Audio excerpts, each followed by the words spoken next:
سلامونه په خیرونه ستړي مشئ په خیر پښتونخوا ته څنګه تاسو ښه ټیپ ټاپ په مزه کې لیدونکو نن بیا یو خوندور اپیسوډ سره د په خیر پښتونخوا ستاسو په ټي وي سکرین ستاسو په کورونو کې چې د موږ میلمانه یو او نن په دې پروګرام کې تاسو لپاره بیلابیلې برخې لرو بیلابیل میلمانه تاسو لرو نو زموږ سره اوسیږئ ځکه چې دا انفورمیټیو پروګرام هم دی او په دې کې انټرټینمنټ هم شته دی نو زاره خبر ده چې ویکینډ را روان دی نو د فلم ریویو هم شته دی او دا خبر هم سره چې د واتس اپ د لارې یا د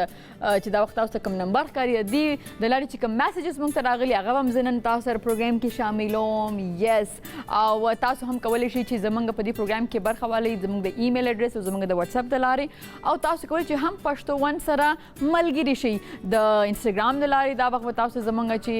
کوم د سوشل میډیا چې کوم زموږ پلیټ فارم دی هینډلز دي د هغې تاسو ته موږ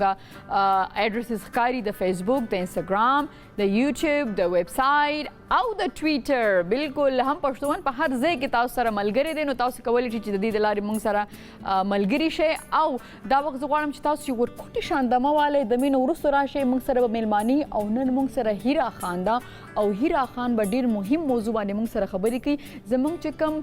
پرسنل لایف دی نو کوم زموږ کوم خلک موږ بلیک میل کوي زموږ په تصویرونو یا په ویډیوز باندې یا زموږ د اجازت نه بغیر زموږ ویډیوز یا تصویرونه علي په دې باندې به موږ نن وکیلې صاحبې سره خبرې کوو تاسو د موالې بیا واپس راستانه کیږي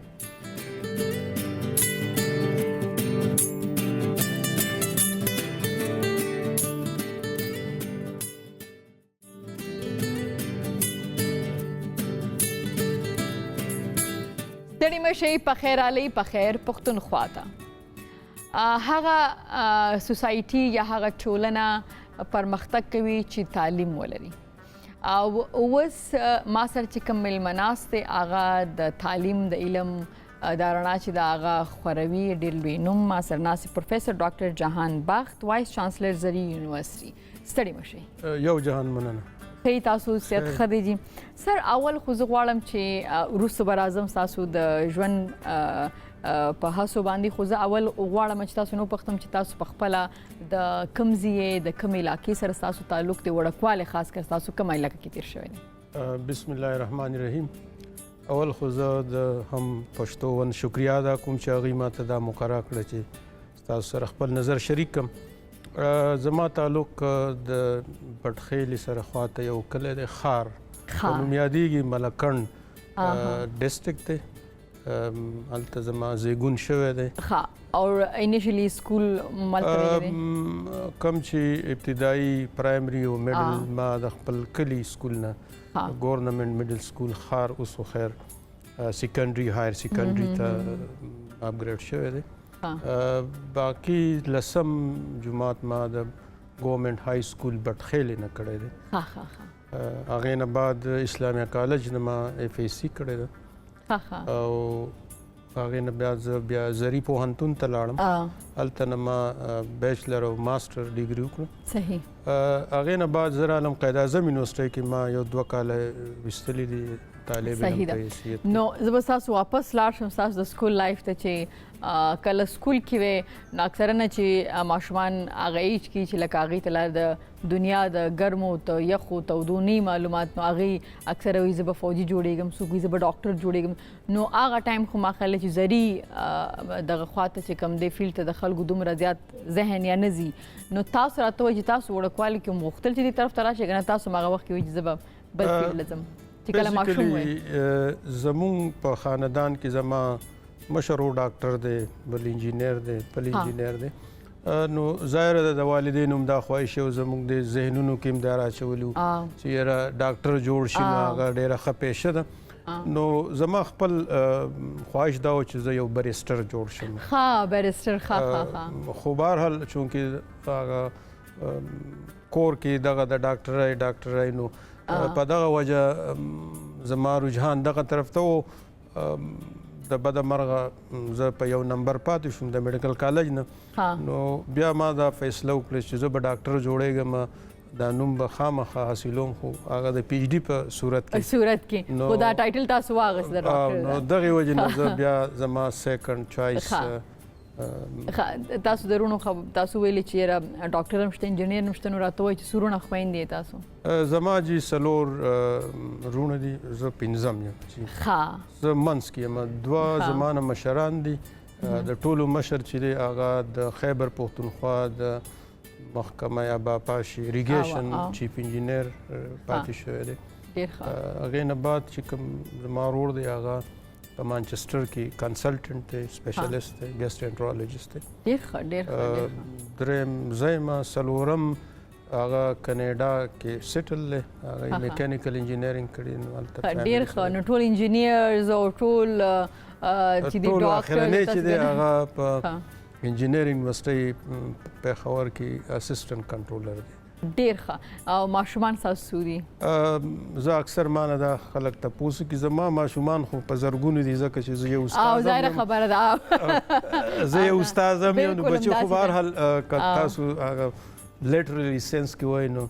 زه د 15 زنانو سره ژوند کوم واو دا خو بیا تاسو ته سلام مګر 15 زنانو سره زما څلور بچی دي او یو کور والا دوه بچی زما په جنا کالج کې نه دا خو مطلب دا دی چې د الله تعالی تاسو سره ډېره زیاته مینه ده چې هغې تاسو کور ته رحمتونه زیات رالیږلي دي یقینا نو زه زیات پرو فیمیل یا زما رجحان یا زما ترجیحات زیات فیمیل طرف ځکه چې د ژوند زیاته حصه زه د زنانو سره تېروم نو د هغې هغه خویونه د هغې لکه ما ته پته لګي چې په کم آوټلیټ کې نن سیل لګېدلی دی ځکه ماشومان هغې دپاره تاسو هم دغه پته که نه تاسو د لوڼو خبرو کو ډېره په خوشحالۍ باندې مو کړه ډېر په ویاړه مو کړه په داسې یو سوسایټي کې تاسو هم پته لري چې موږ تاسو ژوند کوو چې هغې وایي چې زوی او زوی که نه نو چونکې دا موقع ده نو زه غواړم چې ستاسو نه وپوښتم چې تاسو ته خو هم دا خبره چې زوی ولې نشته او زوی ضروري دی او زوی دا دغه دی او تاسو په خپلو لوڼو باندې دومره خوشحاله یې صحیح ده نو تاسو نه داسې پوښتنې شوي دي او ستاسو څه ریاکشن دی داسې تپوسونو بلکل څنګه چې تاسو دا وکړئ زموږ معاشره چې کومه ده خاص کر د پښتنو په معاشره کې دا یو ډېر لوی دغه یې چې یاره میل ایشو یا د زوی دپاره ډېر خلک پکې ودونه هم ډېر وکړي علاجونه هم زه د الله تعالی شکر ګزار یم په دې دغه چې الله تعالی ما ته بچی راکړی صحتمند دي او ښه خوی دي زما په نظر بچي که هغه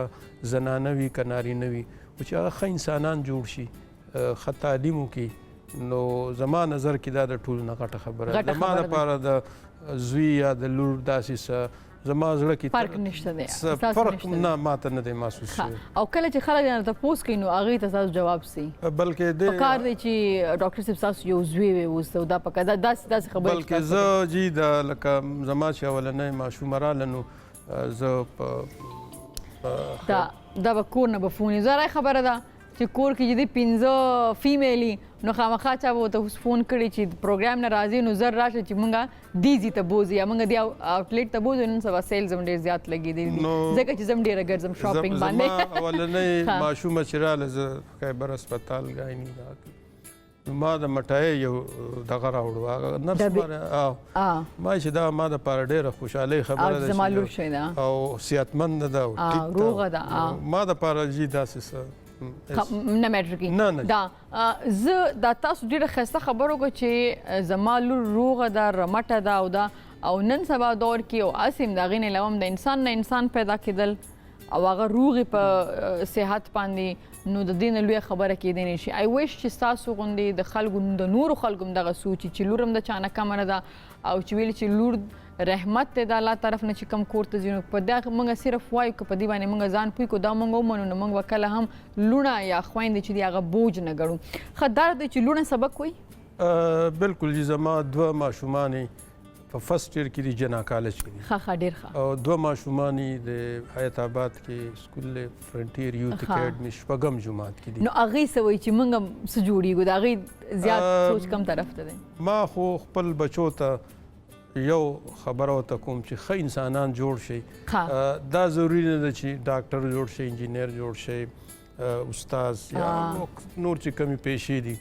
ځکه اول ښه انسان جوړ شي. اول ښه انسان هغه ضروري دی، باقي څیزونه ماته سیکنډري ښکاري. دا چې تاسو وختي خبرو کړه او ټول ته معلومه ده چې په زرهاو تاسو بچي لري چې په زرهاو سټوډنټس لري،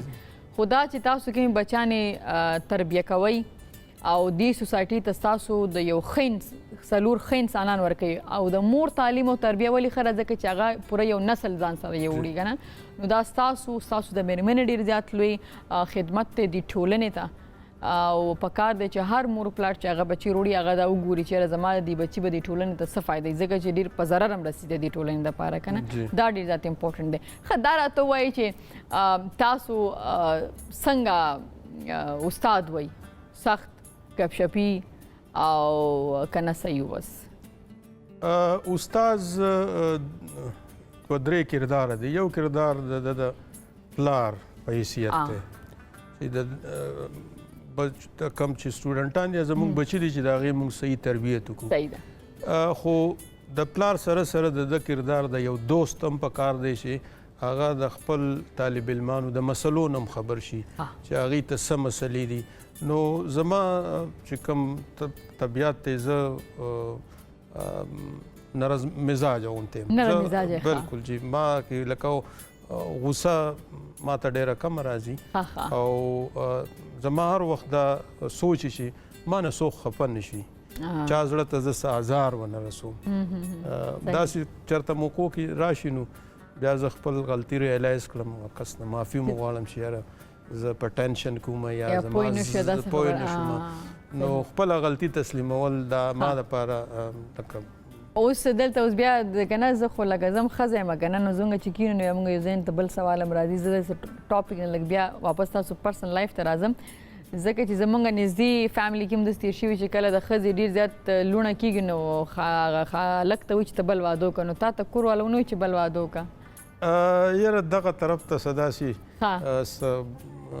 د موضوع باندې څه داسې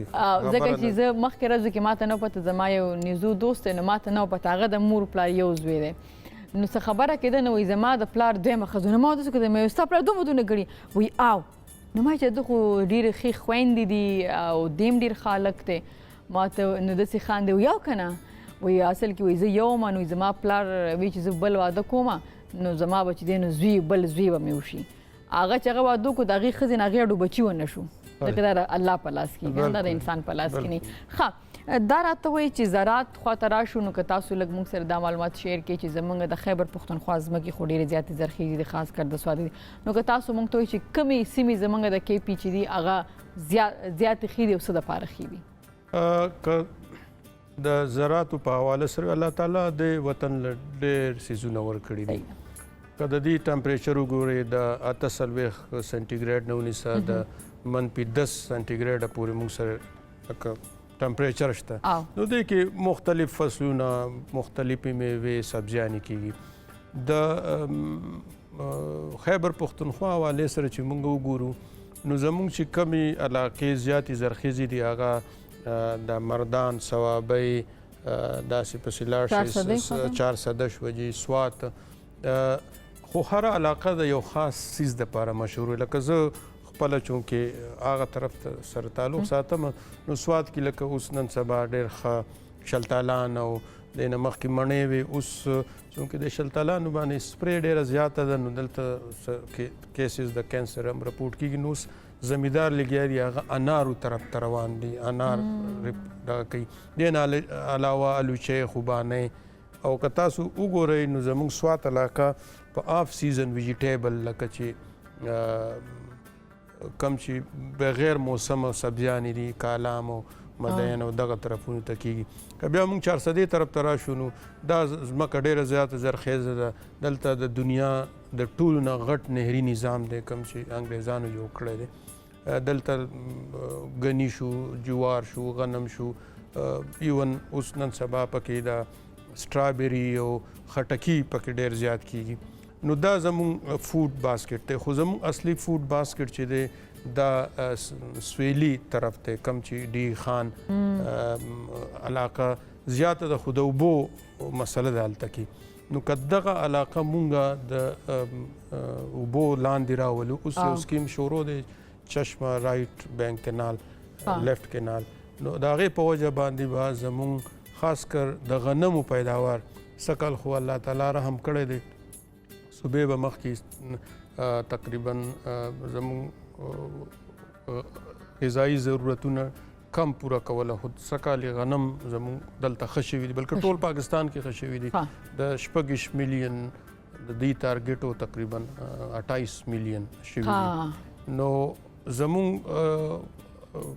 کم خیبر پښتونخوا چې د الله تعالی ورته د زراعت سره ځنګلونه دي زمونږ ډیمونه دي نور هم ډېرې معدنیات دي لکه سوات کې تاسو ګورئ دغه د جیم یو غر دی پکې نو د زراعت په دغه سره خو چونکې رقبه وړوکې ده نو دغه یو مسله شته دی او زمونږ ډیر خان بیلټ چې دی سویلي طرف چې دی هغه د اوبو د نشوالي د وجې نه که دا مسله حل شي نو زمونږ کې کم زراعت دی هغه به ډېر پرمختګ وکړي ښه سر تاسو کافي هم د تاسو کافي هم اخیستلی شئ او دا راته وایي چې زمونږ تاسو خو ډېر لاسته راوړنې هم لرئ او که زه تاسو نه دا تپوس وکړم چې یو دیکان چې کار کوي یو زري یونیورسټۍ نه فارغ شوی یو هلک یا یو سټوډنټ که نه چې کار کوي د دې دواړو په کار به څومره فرق پرېږدي دا زه بنیادی طور د یونیورسټۍ دوه کردار دي بلکې یو پکې اوس ما ایډ کړی دی یو کردار د یونیورسټۍ یا منډیټ دا دی چې موږ هنرمند افراد کسان پیدا کړو هنرمند څنګه هنرمند چې هغه د زراعتو چې کوم جدیدي طریقې دي د هغې کې ټریننګ وکړي د هغې هغه په فیلډ کې د هغې ټرایلز وکړي دویم د زرعي یونیورسټۍ دا منډیټ دی چې موږ ریسرچ وکړو په نوي تخمونو باندې هغه که د غنمو دي د جوارو دي یا سبزیانې یا خوراکونه دي خو دریم چې کوم زه ډېر اهم ګڼم تربیت دی زمونږ پخوا به تعلیم او تربیت دا به یو ځای تله خو اوس زمونږ په زیاتو پوهنتونونو کې یا تعلیمي ادارو کې مونږ دا یو حصه خو ډېر په شوق سره چې زما ماشوم چې دی نو 4 CGPA به لیدو نه فرست ډیویژن پلانه خو د تربیت عنصر مونږ مس کړی دی نو زه اکثر خپل چې زمونږ کوم ټیچینګ فیکلټي د استادان دي هغې ته وایم چې کم از کم په کلاس کې تاسو په تربیت باندې هم یو 10 منټه ځکه چې دا سټوډنټ دا مونږ معاشرې له تیارو چې دا د پوهنتون نه وځي او معاشرې کې دی ګډ شي پکاره چې دی یو ښه انسان وي که دی ښه انسان نه وي او دی که ډېر ښه انجینر دی که ډېر ښه انسان نه د معاشرې دپاره د هغه نو د تعلیم سره سره د یونیورسټو کار دا هم دی چې هغه د هغه ګرومینګ وکړي د هغه تربیت وکړي زمونږ په وختونو کې چې چونکې هغه وخت کې مونږ به د استاد نه هم ډېر یېرېدو مشران نه چونکې اوس زمانه بدله شوه خلق بدل شو زمانه خو هغه د خو خلق بدل شو تربیت کې لږ کمی راغلی دی نو زمونږ چې کوم ګریجویټس دي دا یوازې په ملکي سطح نه بلکې په بین الاقوامي سطح UN شو FAO شو په ښه ځایونو کې هغوی په مختلفو یونیورسټو کې کار کوي اوس که زه تاسو ته موجوده صورتحال ووایم نو محمود خان چې کوم وزیر اعلی دی دا زمونږ ګریجویټ دی زما سټوډنټ پاتې شوی دی شوکت یوسفزی چې کوم د کلتور او د وزیر دی دا زما سټوډنټ پاتې شوی اګریکلچر ګریجویټ دی خلیق الرحمان د فوډ منسټر دی دا زما سټوډنټ پاتې شوی اګریکلچر ګریجویټ دی مدیحه نثار یو MPA ده دا زموږ سټوډنټ پاتې شوی ده ظاهر شاه تورو د مردان MPA دی دا زموږ سټوډنټ اګریکلچر پاتې شوی دا خو صرف ما تاسو ته جي نور هم په فیډرل لیول باندې هم د زراعتو نه خلک راوتي دي او هغه یوازې په زراعتو کې نه په سیاست کې یا په نورو شعبو کې هم کار کوي جی بالکل زمونږ کسان چې دي هغه په یونایټډ نیشن FAO انټرنیشنل چې څونه ارګنایزیشن دي پاکستان اګریکلچر ریسرچ کونسل نیشنل اګریکلچر ریسرچ سنټر یا مختلف چې کوم د څېړنو سنټر دی په هغې کې هغې کار کوي تاسو ډېره ښایسته خبره وکړه چې لکه زموږ د یونیورسټي دا هم یو مشن دی چې تربیه باندې موږ مخکې ورځو کې ما چا سره خبرې کولې وې تربیه پاتې شوې په دې باندې ده چې مور و پلار وایي چې بس موږ خو تعلیم لیږو هغې به کې او تعلیم ادارې دا وایي چې نه کور کې به تربیه کېږي موږ به ورته صرف سبق ښیو که نه او په دې دواړو کې د غریبانانو هغه تربیه چې ده د ځوانانو یا د جنکو دا پاتې شوې ده. تاسو چې لکه 10 منټس چې هر استاد دوی ته ډیلي یو خبره کوي نو دا خو کېدی نه شي چې چا په مزغو کې کینې یا څوک په دې باندې ځان پوه نه کړي. دې حوالې سره به زه عرض وکړم زما ماشومه هغه امریکن سټیزن ده ما څه ماشومان هلته زیږېدلي دي نو هغه موږ چې پاکستان ته رالو نو بیا سکول ته تلل نو هغې یو عادت جوړ شوی چې هغې به شاور نه اخیستو ډیلي. ما به ډېر کوشش وکړو خو مسله نه حل کېده. زه لاړم استاد ته مې ولوي کوم چې ټیچره وه هغې چې ورته ووایي چې سنس دین هغه هر ورځ مطلب شاور علي داسې د استاد کردار درته ښیم چې څونه امپورټنټ دی او سټوډنټ یې څومره اوري جي. نو دا اکثر په دې چاینا کې جی پرایم منسټر ته چا ووایي چې انجینرانو کار پرېښودو هغه غږ ونه کړو بیا وایي ډاکټرانو کار پرېښود دریم ورته وایي استادانو کار پرېښودو هغه کانفرنسونه چې دا خو قوم ټول لاړ لږه شو. نو که استاد مو خپل کردار ادا کو نو الله به دا معاشره ټیکي معاشره کې چې کم بګاړ دی زه به یې سې استاد د دې دغه تسلیموم. دا زما کمزوري دی چې ما د ده تربیت ونه کړو. نو زمون کار چې دی د استاد کار دا پیغامبري پیشه ده ځکه چې پیغمبر علیه السلام ته اولنۍ وحي چې راله اقرا لیک پړدای ورته نه وي چې بلډینګ څنګه دی روډ څنګه دی نور څیزونه اقرا پړ واله. نو د استاد دا یو ذمواري جوړیږي ځکه چې دا زمونږ ځوانان نارینه او زنانه په دې زمونږ مستقبل او دې سره همدغه زمونږ ټولنه ده دغه زمونږ آینده ده. نو که موږ د دې ښه تربیت وکړو نو زمونږ اخرنی ژوند زه به خپل ځان والم ښه ډاکټر به وي ښه انجینر به وي ښه پروډوسر به وي ښه آرټسټ به وي هغه به زما ژوند اسانتیا طرف ته بوځي. صحیح ډېر ښه ډېره زیاته مننه چې راغلې ډېر خوند یې کو تاسو سره خبرې تhank you so much. تاسو خبرې وایي چې ملغلرې دي هم زما دپاره هم د لیدونکو دپاره ډېره زیاته مننه. یو جهان مننه ستاسو کور ودان او خدای دې د ډاکټر صاحب غونډه کې استادان نور هم زیات کړي چې هغوی په دې باندې هڅه وکړي چې ډیګري یوازې تعلیم نه دی تربیه د هغې سره ډېره زیاته ضروري ده. لیدونکو دا وخت موږ په پروګرام کې یو دمه لرو دمالو واپس راستانه کیږو په خیر پښتونخوا.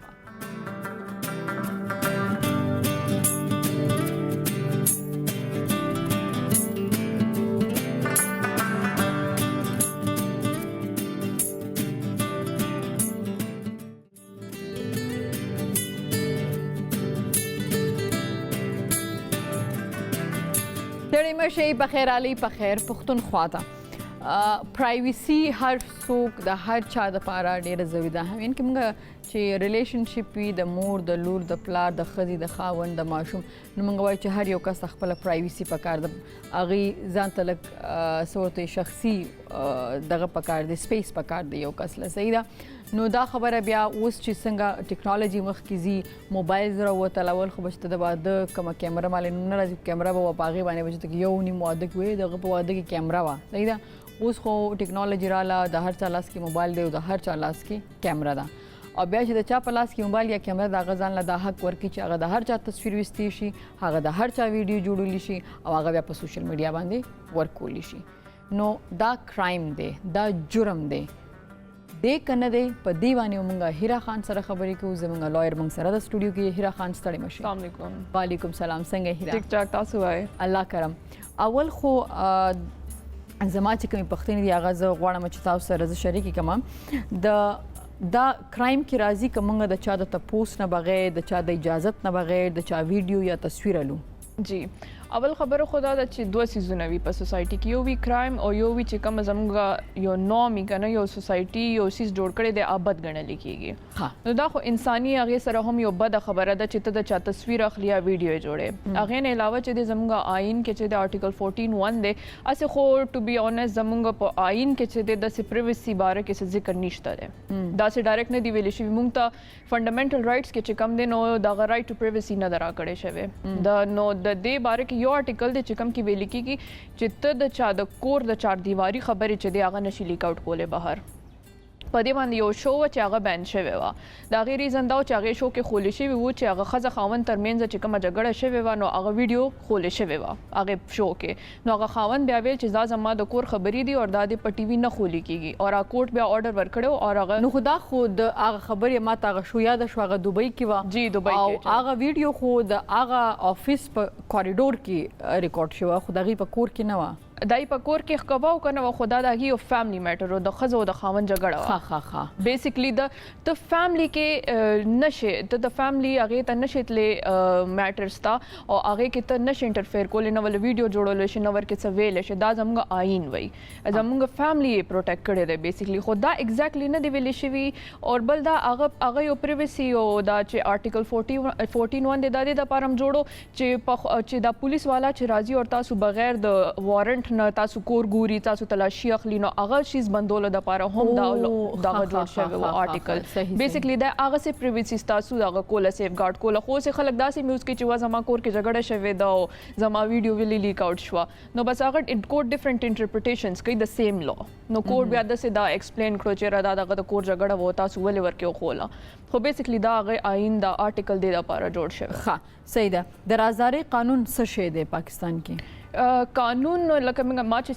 پرایویسي چې دا د دې بیسیکلی ما تاسو ته چې څنګه ویل داسې ورډ نه دی یوز شوی پرایویسي د دې یو ریزن دی پاکستان کې چې د سکیورټي ایشوز ډېر زیات که تاسو ګوري مونږ داسې لوکیشن دی جغرافیک چې مونږ سره هر وخت سکیورټي ایشوز اوس څنګه افغانستان کې لکه حالات روان دي نو مونږ ته فیل کېږي چې دلته بس مسلې جوړیږي نو داسې سکیورټي ایشوز چې کله هم جوړیږي نو زموږ کنټري پرایویسي افورډ کولی نه شي هغسې ته بیا چې بغیر د اجازته د یو کس کور وګورې یا زموږ لا انفورسمنٹ ایجنسی کا تلاشي واخلي هغه په هر چا کیس کوي نو د لپاره موږ سره قانون چې اوس 2016 کې یو بل انټروډیوس شوی دی پریونشن اف الکترونیک کرایمز ایکټ 2016 کې راغلی وو هغه کې ویلې شوی دی دا ټول د پریویسي دا خبره هغه اصل کې جوړ شوی دی د پاره چې په APS په خبر کې اٹیک شوی وو نو هغه د پاره دا بل چې د آرمي جوړ کړي وو چې ډاټا مونږ ته پارام ملاويږي پاکستان نه پاکستانی خلکو ډاټا اگي پارام غستې شي دا د پاره اگي جوړ کړو او بل دا چې زموږ ډاټا بهر نه ځي فورن کنټریز ته نه ځي خدا اوس خدا قانون ډیر خوش اوس خدا سایبر کرایمز یوز کیږي دا ویډیوګانې چې خلک جوړې دي د پاره یوز کیږي ته پکې نور خلک په نور سيزونو کې راګیرول شي سایبر کرایمز کې راګیرول شي نو دا راته وایي که یو کس لکه موږ اکثرا نه ګورو داسې ویډیوز چې هغه د چا د واده دي یا د چا کور کې فنکشن دی جنکۍ دي خپل منځ کې خوشحالېږي یا ګډېږي یا سندرې وي خو د کور جنکۍ دي د هغې مخونه چا نه دي کتلي پبلیکلي او هغه ویډیو څوک رالي په یوټیوب کې ورکوي یا په فیسبوک کې ورکوي یا په ټیک ټاک کې ورکوي نو دا کرایم دی څنګه چې تاسو مخکې وویل که نه چې لکه دا مخکې سیس کې راځي چې لکه تاسو چا د کور تاسو وایي چې د کور مسله بار باندې شوی نو آیا دا هم د کور عزت دا خبره په هغې زمره کې راځي که نه راځي بالکل اوس که تاسو د پښتنو سنټریک خبرو کوي نو موږ خو لکه په غیرت باندې ډېر هغه کیو که نه چې خفه کېږو چې یاره زموږ د کور ښځې د څوک نه ګوري ویډیوګانې داسې خو ډېره غټه خبره وي زموږ فیملیز لا نو زموږ د کور سړی چې لاړ شي کورټس ته چې څنګه د دې ښځې خاوند تللی و چې یاره دا زما د کور خبره ده او زما ویډیو لیک آوټ شي نو ولې به په ایکشن نه ایستل کېږي او بل دا چې پیکا یا دا اکټ چې دی دا اوس دا د لپاره جوړ دی د دې آرټیکل دی یو 21(1)D هغه کې صفه ویل شوی دی چې کچا د چا ویډیو جوړ کړه د اجازت نه بغیر یا د هغې تصویر هم واغستلو او په سوشل میډیا اپلوډ کو نو هغه باندې جرمانه د 3 کالو به یا جیل ته ځي او یا به په جرمانه کېږي د 10 میلیون روپۍ پاکستانی واو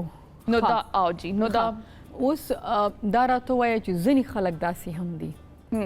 زمونږ د ډیرو خویندو د دې سره ژوند تباه شوی دی بالکل چې په څه ناسه طریقې د هغې ویډیو یا تصویر والي بیا هغه وروسته بلیک میل کوي دې طرف ته زه غواړم چې هیره تاسو وایي چې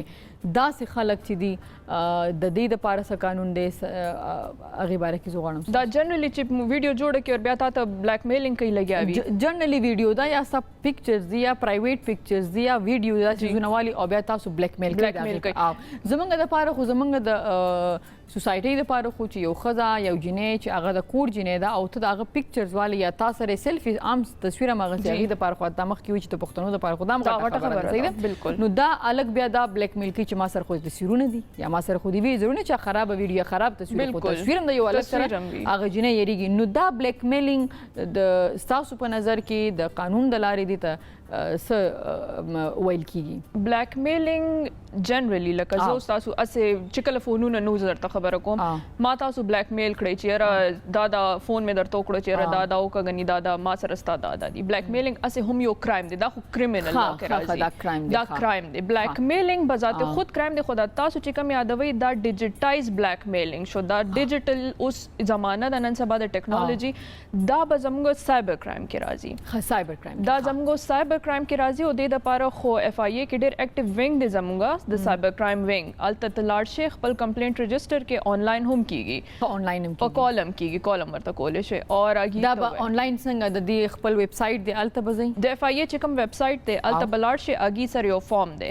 کمپلینټ رجسٹریشن فارم هغه به جمع کې دا یو نېشنل سنټر دی هغه سایبر کرائم د لپاره جوړ دی هغه کې به تاسو لاړ شي د ویب سټ باندې اف آی ای او الته به فارم جمع کې کمپلینټ بس تاسو رجسٹر شي مخکې به پیاګي انویسټیګیشن وکړي که تاسو دا جنونی کاز نو تاسو به بیا کانټیکټ کی یا تاسو په انونیمیټي بیسس هم کولی شي چې زمانوم ډیسکلوز نه کړي زما یو فرند و داغه د پکچرز لیک اوټ شوی هغه کړه اف آی ای ته کمپلینټ او داغه کمپلینټ ایڈریس شوی وو او آی باندې اکشن هم استل شو کسانی موجود کړي وو او هغه ته خول چې دا کسانو خو هغه ته نو خول چې دا کومې جنایت باندې کمپلینټ جی نو دا سه هم کولی شي تاسو ورته چې ما نامه ډیسکلوز کور دا سه تصویرونه لیک اوټ شوی دي او هغه به مخکې انویسټیګیشن وکړي کیس به جوړ شي ادر دین دیٹ پیکا باندې هم جوړول شي هم دا کسه چې لکه د سره زما تصویرونه دي او د میس یوز کوي لګیا دی هغه هم راځي دا اکټ دی پورا صحیح ده دا راته وایي چې ډېر خلک په دې باندې یریږي چې موږ سایبر دغه ته کرایم ته وایو بیا به هغه پکچرز به هغې سره به هم راشي بیا دا نه چې په هغې کې موږ ته څه پرابلم جوړ شي هغې نه لیک نه شي د هغې د لاسه ونځي دا څومره ټرسټ وردی ده دا د لپاره هم چې د پیکا کې یو کلاز دی چې کوم کې ویل کېږي چې کوم ډیټا زموږ د ایجنسیانو ته راځي دا کیس چې جوړ شي چې کوم ډیټا راځي هغه به د ډیټا پروټیکشن کوي هغه نه علاوه هم د دې پالیسیز هم وي د کانفیډنشیالټي پالیسیز وي هغه دا نشي لیک اوټ کول اوبویسلی ګورنمنت ایجنسی دا کنه ساده عام کس خو نه دی چې چالت لګي کمپلینټ پورا یو پروسیجر فالو کیږي لګیا دی نو د دې اکټ انډر هم تاسو پروټیکټډ یو اسه هم هغه تاسو نشي کولای تاسو ته مونل انونیمیټي بیسس باندې هم کول شي چې ایون ته ورته چې زمانو مو نه خي نو هغه نه خي او هغه سه تاسو ډیټا پروټیکټډ پتی چې کیس بن شي ډیټا ختم شي دا هغه ډیټا بیس نه اور نه علاوه موږ سره یو بل را روان دي اوس مړه پرایویسي پاکستان کې دا سه د لکه تاسو ګوري سی سی ټي وي کیمرې اور چرته لګیدلې دي څوک چانه دا تاسو نه کوي چې په پرایویټ انټیټي تاسو څنګه سی سی ټي وي کیمرو لګولا زما د کور بهر سی سی ټي وي کیمرو لګې دي موږ نه خو تاسو هم نه کړو چې ولګو کو نه لګو موږ سپته زموږ سره سه پرایویټ میټرز موږ نه غواړو چې هغه د ښکار شي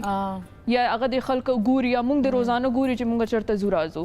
نو پرایویسي پاکستان کې اساس دومره کوریج هغه کور شوی نه دا لافول لا وتشته د خلک لکه سوکو غواړي چې په دې خبرو باندې اکشن والی هغه د پر لا گریونسز راځي قانون شته کتا سو غواړي چې په اکشن وایي اکثر خلک غواړي نه کنه دلته چې دای خبرې د ډیسکس د ډیره زیاته مننه هیرا تاسو را لړي انفارمیټیو خبرې موږ وکړې په دې ټاپک کې ډیره زیاته ضروری وي ثانک یو سو مچ ثانک یو لیدونکو دا زمونږ د نوي نسل لپاره د جنکو لپاره د لکانو لپاره ډیره مهمه موضوع چې ما ډیسکس کړه د هیرا سره او تاسو به پته لګیدلی چې څوک هم تاسو د اجازت نه بغیر تاسو پکچر تاسو ویډیو نشي اغسته هغه په سوشل میډیا نشي ورکولې قانونا دا جرم دی پاکستان کې څنګه چې تاسو هیرا وي هم دې سره د مالو د مینې ورسره آسان کیږي په خیر پښتونخوا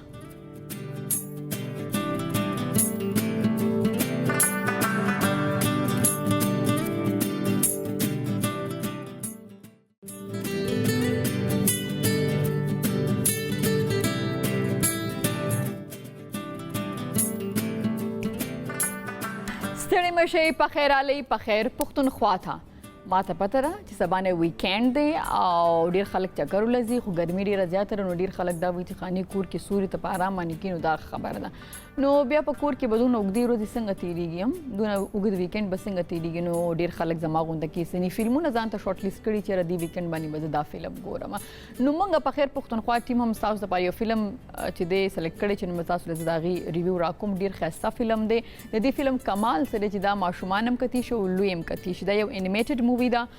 په 2008 کې دا راغلی و امریکایي فلم دی او د دې فلم میسج ډېر زبردست دی ډیر سړی موټیویټ کوي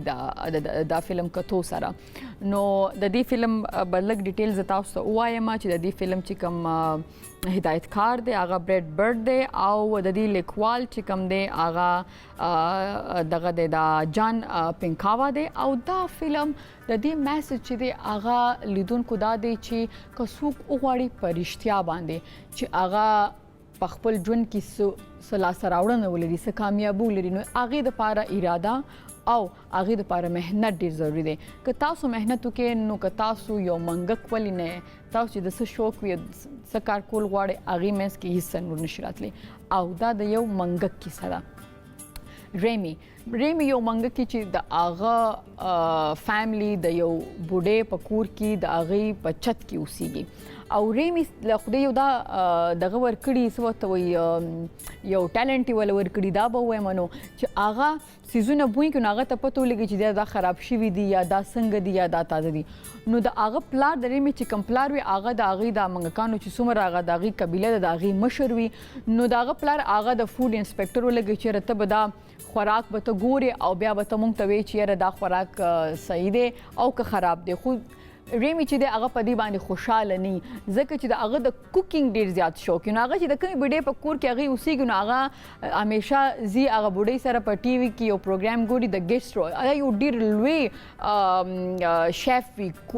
پخلی چې کم کوي هغه یو کتاب لیکلی چې anyone can cook کنه لکه څوک هم کوکینګ کولی شي نجیب هم کوکینګ کولی شي صحیح ده. نو د منګک چونکې د کوکینګ سره ډېر زیات شوق نو هغه ځي هغه کتاب په کچن کې پروت نو هغه هم وایي او دا ګیسټرو او بیا یو ورځ هغه د خپل کشر ورور سره تلي هغه کچن نه سره رالي چې هغه ته پته ولګي چې او دا خو ټي وي کې دا سړی ښکاره کې ګیسټرو دا خو مړ شو نو ریمی ډېر زیات خفه شي او هغه ابۍ چې هغه ودی خو دې کې څه چل کېږي چې هغه ابۍ د خوبه راپاسي او پسې د څه دی هغه دوه نلي والا هغه ټوپک پسې راوالي په ریمي د هغه ورور پسې او ډز او هغه چې هغې باندې نشانې لګوي نو هغه ډز چې نو هغه چت باندې چې دغه کوم فانوس لګېدلي هغې باندې ډزې کوي ځکه چې ریمي هلته کې چت راوغورځېږي او څومره چې منګکانې هغه د بوډۍ هغه کور ته راوغورځېږي او بوډۍ چې دی نو کور پرېږدي ولاړه شي او څه ماسک واچوي څه شی واچوي او بس بیا راشي نو په دونه ټایم کې چې دی د دا منګکان چې کوم دي دی هغه کور نه تښتېدلي وي او په اوبو کې ځي او دغه ټایم کې چې دی دغه ریمي منډه وي هغه طرح چې د ګیسټرو بک پاتې دی د کوکینګ هغه منډه کې هغه رالي نو هغه د خپل فیملی نه شاته پاتې شي فیملی ترې نه مخکې وځي ځکه چې بوډۍ به پسې ټوپک راغسي او ډزې پرې کوي. دغه ټایم کې دیم د اوبو ته ټوپ کې کتاب سره او ورپسې ځي خو دغه فیملی هغه ټایم پورې ډېره مخکې تلي او ریمي یوازې پاتې شي او ریمي بیا هغلته کې ناستې یو ځای کې د اوبو نه چې راوځي کتاب سره ناستې او سوچ کوي چې هلته انتظار کوي چې کېدای شي زما فیملی دلته کې راشي نو دی چې څو ډېر ټایم دا سوچ کوي څونه ټایم هغه باندې ډېر ټایم تیر شي نو بیا هغه ګیسټو چې دی هغه د ده امیجینیشن یو سوچ کې راشي دی ما سره خبرې کوي کتاب نو هغه ته وایي چې ته پکار چې ته انتظار ونه کړې ته باید بهر وځې چې بهر وځې زه ګوري واو هغه خو پیرس کې دی او څنګه چې چت نه دې خواته ګوري نو د ګیسټو هغه ریسټورنټ چې هغه به هغه ټي وي کې کتو ډېر خوشحاله چې واو زه پیرس ته راغلم او په دې ټایم کې چې دی دغه ریسټورنټ کې چې کوم دی سکینر چې کوم وي هغه وي په دې کې او هغه د دې منیجر وي د دې هوټل او هغه ته یو نری نروچې غوندې الک راشي او هغه ول یو لیټر ورکړي که نه هغه الک ته د کار ځو دی هغه نوم وي لنګین وي پروډیوسر به ماته وایي چې ما صحیح وي که نه مونږ ورته لمنګین وو هغه لنګین وي که څه داسې نوم یې لنګین وي ما خیال دی نو هغه چې دی راشي او هغه د کار ضرورت وي نو هغه ټایم کې چې کوم هغه هوټل کې نور هم کسان هغوی موږ ته د یو صفایي کولو والا الګ ضرورت دی نو لنګین وي چې دی نو هغه له هلته کې د صفایي موقع ورکړي شي هغه دا ډیوټي چې هلته صفایانې کوي او په دې صفایي کې هغه لکه زما غوندې ډېر لایقي په دیچکې د سوپ پروت وي هغه توی شي هلته میلمانه انتظار کوي نو بیا هغه منیجر چې کوم دی سکینر هغه راشي هغه ته ډېر غوسه شي چې اوس به دا سوپ ته جوړی دی میلمانو له غریب له خو کوکینګ نه ورځي نو چې سوپ جوړي په دې دوران کې هغه د کړکۍ نه بره نه ریمي ګوري او چې دا خو ډېر غلط سوپ لګیا دی جوړی نو په دې ټایم کې دا سوچ کوي او ډز دی راوغورځي کې په دې کچن کې نو چې کچن کې راوغورځي نو ظاهره خبره ده چې غریب خودونه غوندګي منګه کې نو کله د ټرالې د پای نه بچیږي کله د چا د خپونه واپس کوشش کوي چې بار وځي دې ټایم کې چې دې ځان پس مشکل باندې ریمي کړکۍ ته ورسي په دغه ټایم کې چې اګست و دغه چې ذهن کې یو امیجینیشن یو دغه جوړ کړی چې دی ما سره خبرې کوي ته څنګه رېمې دي نو دا خو تا ته موقع ده کچن کې ته پکاري دا سوپ ټیک کې ځکه چې امتی ټیکول شته خو تعالی کوکینګ درځي بیا هغه وایي چې اوکې نو رېمې راشي او هغه کوکینګ کې مزیدار مسالې او سیزونه واچي چې مزیدار سوپ جوړ شي په دې ټایم کې لونګین موږ ته وایي که نه لنګین وي چې دی هغه وګوري او نو هغه چې وګوري هغه وایي او دا سوپ خو منګک جوړ کړو خو په دې ټایم کې چې هغه څونه منګک سره ځان پوهې په دې ټایم کې دغه سپیره راشي دا منیجر نه دی دا سکینر دی چې راشي نو زه هغه لنګین وي چې دی هغه رېمې چې دی هغه پټ کړي د یو کاسې لاندې او هغه ته چې دا سوپ ته جوړ کړو هغه چې سوپ میلمنو له یوسي او هغې نه پوهې نو ټول شیفس چې هلته کې ولاړ وي سینیر نو هغوی وي چې دا خو به سوپ ډېر خراب وي خو بهر نه خبرې څه خبر راشي چې دا خو ډېر اعلی سوپ دی خلکو ډېر زیات خوښ کو نو بیا دا نو هغه لږ خوشحاله شي خو خوشحالۍ خبره دا ځکه نه منیجر ورته بیا وایي چې ته به اوس دا سوپ بیا جوړې نه پریشان چې دا سوپ خو دې منګک جوړ کړو دا به څنګه جوړم په دې ټایم کې دا منګک سره لاړ شي خیر دی وایي چې منګک ځان سره بوزي او کله چې دی خفه ډېر زیات ناست چې دا زه به دا سوپ دوباره څنګه جوړم ځکه دا خو ما نه جوړ کړی دې ټایم کې لنګین وي چې دا خبره نوټ کړي چې دا منګک د ده په خبره پوهېږي ته زما په خبره پوهېږي او ناغه هغه شیشې هغه مرتبان نه یا هغه باکس نه روباسي او ورته وایي چې دا سوپ څنګه دی نو اخر هغه ټایم کې هغه منګک بیا ډېرې کیسې دي نو به لنډ دا کومه چې دوی دواړه کور ته لاړ شي او سهار چې لنګین وي راپاسي نو رېمې ورته زبردسته ناشته تیاره کړي د هغه د خوښه شي نو بیا هغه رېمې ته وایي چې داسې ته ما سره لاړ شه نو کوکینګ به ته کې نو هغه ځان سره جاکټ کې پټ کړي او دوی لاړ شي رسټورانټ ته کله چې د لنګین وي کوکینګ شروع کړي نو رېمې چې دی نو هغې هغه څنګه پوهېږي نه خو په کمیس کې دننه کوټ کې دننه دی نو دی چې غلطه مساله اچوي نو دی پې چک لګي رېمې او هغه چغې وایي خو خیر دا یو ډېر فني سین دی او د هغې نه پس هغې وي چې دا خو داسې نه کېږي نو دی لاړ شي یو سټور ته کوم ځای کې چې سبزیانې او دا هر څه پراته دوی یو بل سره خبرې کوي نو هغه ته وایي چې یاره رېمې خبره داسې ده چې دا خو داسې نه کېږي ته په ما چکونه لګې زه خوږېږم او دا خو داسې موږ به خپل ټیونینګ داسې کوو چې څه سوچ به دې دپاره کوو په دې ټایم کې سکینر چې کوم دی منیجر صاحب هغه راشه دی اواز ولې راشي دلته کې تاسو ته څه کې نوتې چې به زه اسې راغلی ما سبزیانې کتې او خیر دلته کې دا سټوري دی زه بوزم چې دې ټایم کې د دې دغه ټیونینګ داسې وشي د منګک چې دی د ده دا ویښتې نیولې دي په کور کې ریهرسل کوي چې زه به ستا ویښته داسې راکاږم نو مطلب دا دی چې ته به داسې زه راوچت کړي بیا چې زه داسې کوم نو تاسو به دا فلانې څیز راوچت کړي او دا به دې کې واچوي نو د دې ډېر زبردست ټرینینګ وشي او د هغې نه پس دوی مزیدې خوراکونه تیاروي او بس دا چې لنګین وي چې کوم دی خو سم سټار شي د خپل پلار په شان چې دی نو ډېر زیات پاپولر شي او دغه د تم یو کریټکس وي که نه چې هغې د ریویو لیکي د فلمونو حوالې سره ډرامو حوالې سره دې ځای کې یو کریټک هغه یو راشي ایګو هغه نومیږي دا هغه کریټک دی چې هغه په دا چې کوم ګیسټ و دی په هغه باندې لیکل کړي او د هغه د رسټورانټ نه سټار کم شوی او د دې غمه بیا ګیسټ و چې دی هغه مړ شوی دی چې دا خبره وړي چې دا خو بیا دا رسټورانټ مشهور کېږي نو دی راشي نو دی هغه هلک ته وایي لنګینې ته چې زه به راځم او زه به خوراک کوم بیا به زه لیکل کوم لنګینې باندې بیا ټینشن راشي خو رېمې چې دی یو داسې ریسیپي تیار کړي چې هغه د ایګو دومره خوښه شي چې هغه د سبزیو دغه دی که زه نه غلطي کوم دا د فرانس یو خواړه دي چې هغه د سبزیو نه تیارېږي صحیح ده هغه دا خواړه تیار کړي او هغه دغه ډېر زیات خوښ شي او په دې ټایم کې چې ناوتي دا شیف سره زه میلاوېدل غواړم دا کریټیک ور دی نو هغه چې ورته وایي چې دا ټول خلک لاړ شي میلمانو نه بیا به موږ ته هغه شیف سره میلاوو کله چې ټول لاړ شي او دی دا منګک راولي رېمې نو هغه حیرانه شي چې دا منګک ته پخلی کړی هغه ورته او کله چې د سټوري کې کله چې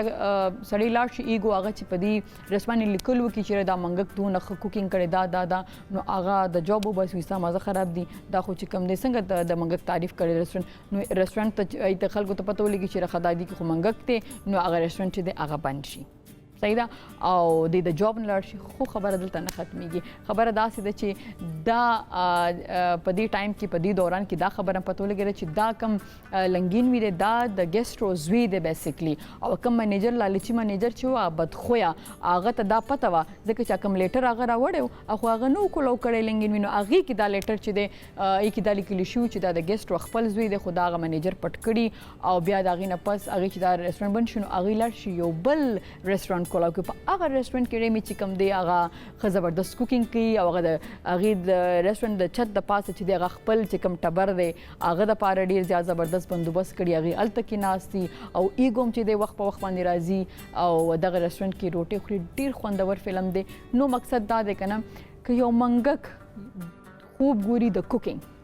صحیح ده او هغه کوشش کوي نو هغه کوشش وکړي سختي وګوري خپل فیملی نه لرې شي خو بیا یو زیم شي خو یو څه مو د سختي وګوري خو بیا د هغه سختو نه پس هغه یو ډېر مشهور د پیرس یو کوک شي چې خلک هغه منګک هم اکسپټ کړي بیا د هغه فیملی هم خوشحاله نو مطلب دا دی چې په ژوند کې سختي هم راځي پرابلمز هم راځي موږ له پکار چې هغې سره فایټ وکړو صحیح ده د ریمی غونته کې او بیا کامیابه شو. ډېر ښایسته فلم دی تاسو مو ګورئ ماشومانو باندې مو ګورئ او د دې فلم ریویو سره زه غواړم چې ورکوټې شانتې دمه والم د مینې وروسته راستانه کېږو په خیر پښتونخوا.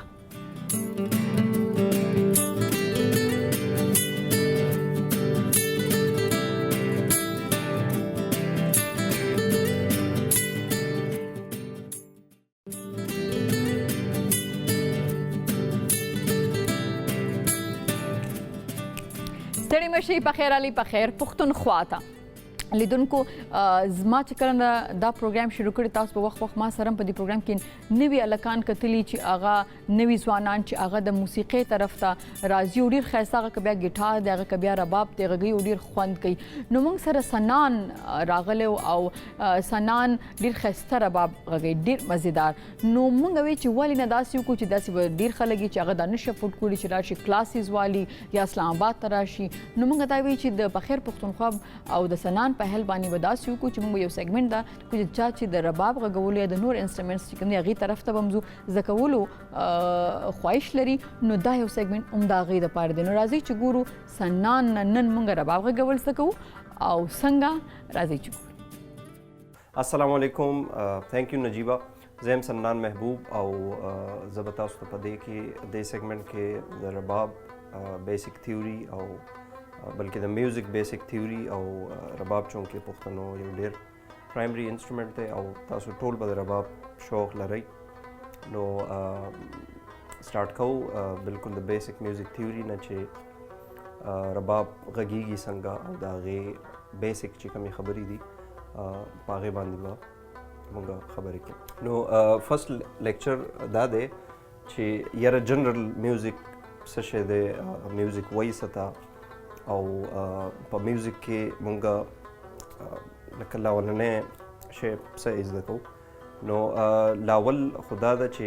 مونږ یا خو انسټرومنټ زده کوو یا ووکل زده کوو. نو زمونږ چونکې فوکس په انسټرومنټ باندې دی په رباب باندې دی.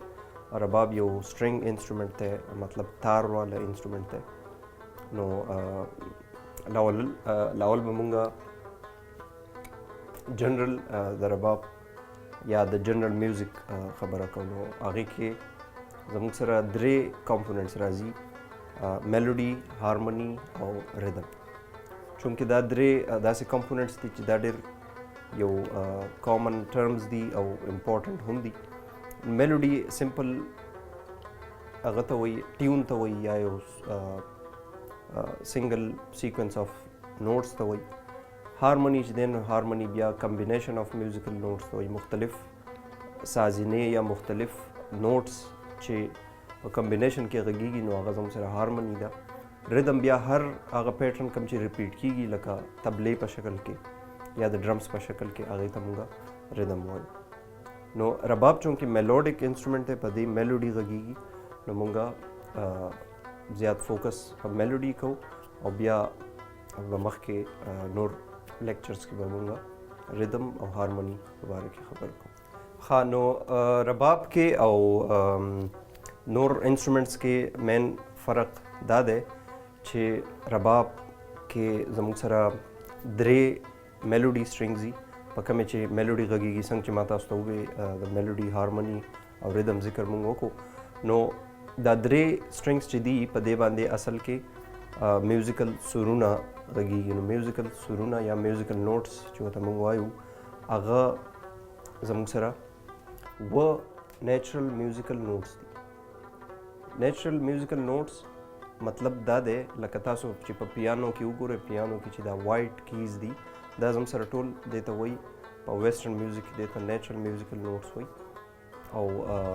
دا چې نو په دې کې زموږ سره دا پوره سرونه دي. پوره سرونه مطلب دا دی چې چونکې د هر اواز یو خپله فریکونسي نو دغه شان د هر سر یو فکس فریکونسي نو هغه فریکونسیانې پوره راشي نو هغه ته نیچرل سکیل وایي. نو زموږ سره بیسک سرونه دي سا رے گا ما پا دھا نی. دا زموږ سره تاسو ټولو به بلکې ډېر چې کوم د میوزیک مینوال دي د زده کړې نو هغوی به دا سا رے گا ما پا دا نی سا اورېدلي. دې سا رے گا ما پا دا نی سا ته په جمع مونږ وایو سرګم. نو سرګم اصل کې د سا رے گا ما نه ډیرایو شوی دی چې کوم زموږ سره څلور لیټرز دي سا رے گا ما نو د دې نه سرګم لفظ جوړ شوی دی. نو ځکه ورته مونږ د ټولو ته په جمع سرګم ویلی کېږي او جدا جدا سا رے گا ما پا ته سر ویلی کېږي یا میوزیکل نوټ ویلی کېږي. اوس د هر سر یو خپله فریکونسي ده. دا که تاسو دلته وګورئ سا چې ده سا زموږ سره اولنۍ میوزیکل فریکونسي ده یا اولنۍ سر زموږ سره کم شروعات چې موږ د کمې نه کوو هغه موږ د سا نوټ نه کوو. نو که لیټ سپوز د سا موږ یو فریکونسي کیدو که هره فریکونسي د سا کیدی شي خو نارمل په کیبورډ کې ما چې تاسو له څنګه د هغې اګزامپل درکو اولنۍ سپینه کومه بټنه چې ده هغه زموږ سره سا ده. هغه موږ سا واخلو نو بیا چې موږ نیکسټ څونه مخکې ځو نو سرګم زموږ سره جوړیږي سا رے گا ما پا دا نی سا. ټیک ده. نو په رباب کې موږ لاولنی چې کوم تار دی هغه زموږ سره که موږ سا کنسیډر کو نو هغه سا شو بیا نیکسټ نوټ رے بیا گا ما پا دا نی. دا فریکونسي رو ګریجولي سیوا کېږي د سا نه د نیکسټ څونه فریکونسیز چې دي دا زموږ سره سیوا کېږي. نو زموږ سره چې یو سا رے گا ما پا دا نی سا کمپلیټ شي نو دا زموږ سره دې ته وایي یو اوکټیو یا یو سپتک. زموږ سره په میوزیک کې مین 3 سپتک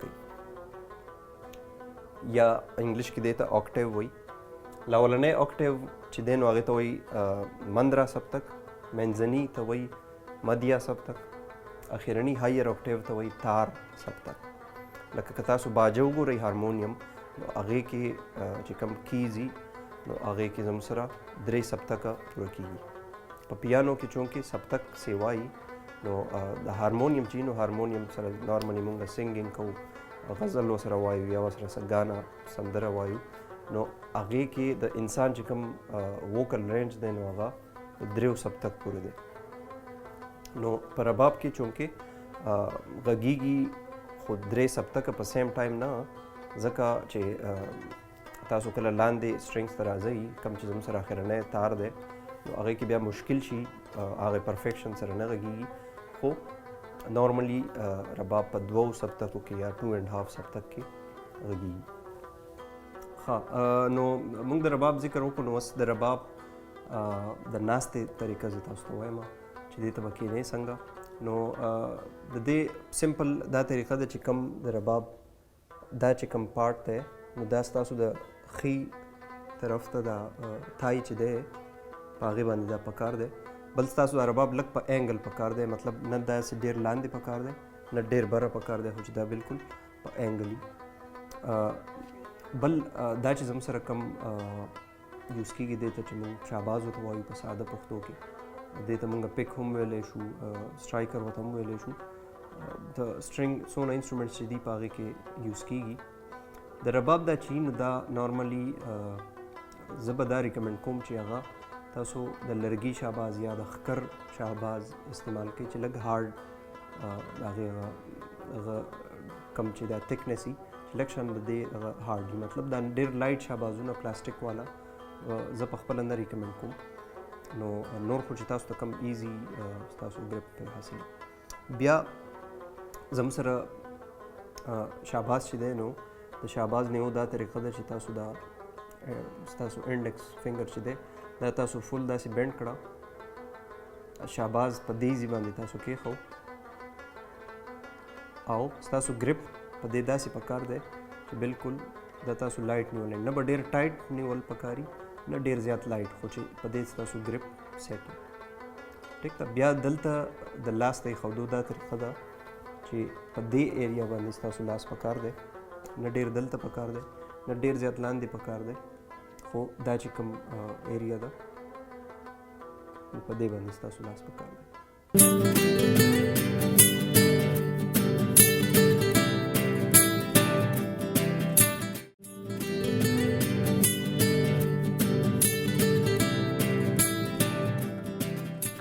ستړي مه شئ، په خیر راغلی، په خیر پښتونخوا ته. ستاسو دومره خوندور میسیجز راغلي، کوشش کوم چې هغه زه په دې خپرونه کې شامل کړم. زموږ واتساپ نمبر چې دی هغه به تاسو دا وخت په سکرین باندې ښکاري، نو تاسو هم کولی شئ چې موږ سره د واتساپ د لارې ملګري شئ په پروګرام کې. ہے هم پښتون ایم کومل، زه کومل یم، ثوابینا پلیز زما ریکویسټ ایکسپټ کړئ. د نصیب سوځېدلی او اس ټي چې کوم دی هغه ولګوي. ما خیال چې دا کومه زموږ ډرامې چلیږي هغه وایي نو یاره دا خو به ډېره ګرانه شي محترمې کومل. او اس ټي څه کوي؟ دا زه تاسو دونې خوږې خوږې خبرې کوم، دا تاسو نه دي خوښوي، خو بیا هم ډېره زیاته مننه. دا سونګ چې کوم دی داسې کار وکړه، زموږ یوټیوب چینل دی ته هم پښتون لاړه شه او دا او اس ټي چې څونه دي زړه یې دومره واوره او مړه یو دوه ځلې زما طرف نه مو واوره. صحیح ده؟ او اوس راځم د بل میسج طرف ته. السلام علیکم. وعلیکم السلام. از دس بخیر پښتونخوا پروګرام؟ او جی نجیبه پی نجیبه آپی څنګه یې؟ How are you? No, Ahmed here. ډیره زیاته مننه. زه ښه یم. क्या आपको एक होस्ट की ज़रूरत है? मेरी विश है कि मैं भी होस्टिंग करूं. हमें फ़िलहाल किसी होस्ट की ज़रूरत नहीं है, जब होगी तो हम आपको बता देंगे. अहमद ډیره زیاته مننه. ښه پلیز ما خپل پروګرام کې راولئ. نجیبه زما ډیر ارمان دی چې زه تاسو سره میلاو شم، ستا دا پروګرام حصه شم. دا څوک دی؟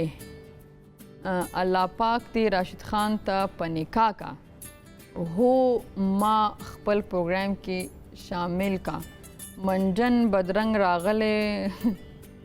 راغواړې او ما نه راغواړ ما مکې دې دواړه ډرامې نه ټیلنټ راغلی دي، نو زه په والد محترم تبلیغي دی ما نه پرېږدي زما ما ښه داسې کنفیوزینګ میسج دی لالا چې ما ډېر کوشش وکړو چې زه من اول خو د خپل نوم نه دی لیکلی، بیا یې دا نه لیکي چې کوم ځای نه دی موږ ته میسج کړی چې څونه زه پوه شم. نو اوس دا نه پوهېږم چې دا راشد خان سره زما د نکاح د ما له دعا راکړې خو هغه ته دې خیري کړي. نو دا خو اوس زه نه پوهېږم دا فیصله خو به غانه ته کې. صحیح ده. ښه السلام علیکم. وعلیکم السلام. هم پښتون کانګریچولیشن ټو یور مارننګ شو اینڈ نجیبه فیس. ډېره زیاته مننه ستاسو د مبارکۍ نه، خو تاسو نوم نه دی لیکلی او چا دا میسج را لیکلی دا هم راته نشته پته. ښه hey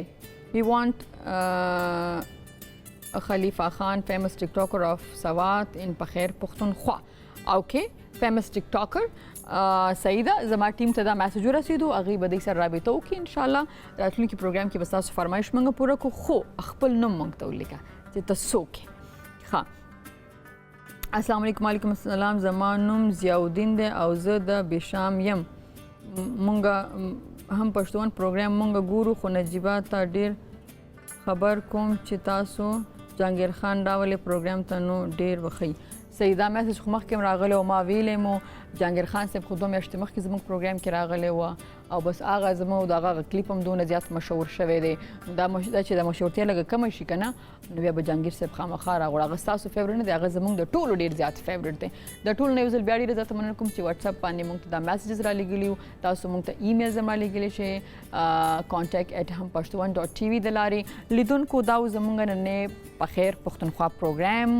هیله ده چې تاسو به خوښ شوي وي، خو زه تاسو یو بله خبره هم وکړم او هغه دا چې تاسو هم په دې پروګرام کې برخه اخیستی شئ. ویکینډ ښه مزیدار تیر کړئ، ګرمي ډېره زیاته ده نو کوشش وکړئ چې ډېر بهر ونه ګرځېږئ او که وځئ نو بیا مازدیګر نه پس چې وځئ نو لږ به ویدر ښیي که نه، ځکه چې موږ دا چې ستاسو طبیعت ښیي چې تاسو زموږ پروګرام ګورئ او موږ سره خپل نظر شریکوئ د واتساپ د لارې یا هم د ایمیل د لارې. په لوی الله مو سپارم. الله مو مل شه. د الله په امان.